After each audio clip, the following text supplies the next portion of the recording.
Mass படத்திற்கு பின் இயக்குனர் விக்ரம் குமார் இயக்கத்தில் சூர்யா நடித்து வரும் திரைப்படம் 24.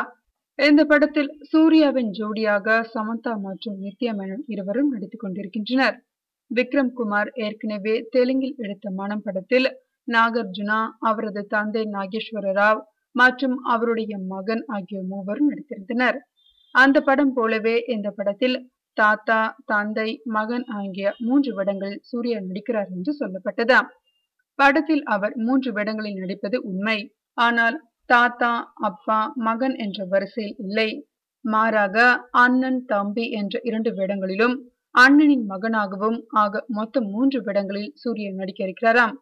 இம்மூவரில் ஒருவர் வில்லனாக நடிப்பதாகவும் சொல்லப்படுகிறது.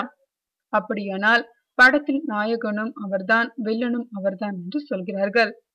அண்ணன் தம்பியாக வரும் சூர்யாவில் அண்ணன் சூர்யாவிற்கு நித்யா மேனனும் மகன் சூர்யாவிற்கு சமந்தாவும் நாயகிகளாக நடிக்கிறார்களா என்பது தெரியவில்லை. வெளிவருவதற்குள் ஆந்திர தேசத்தில் சுமார் 20 கோடிக்கு படம் விலை போயிருப்பதால் ரசிகர்கள் மத்தியில் 24 படத்திற்கு எதிர்பார்ப்பு அதிகம் நிலவுகிறது.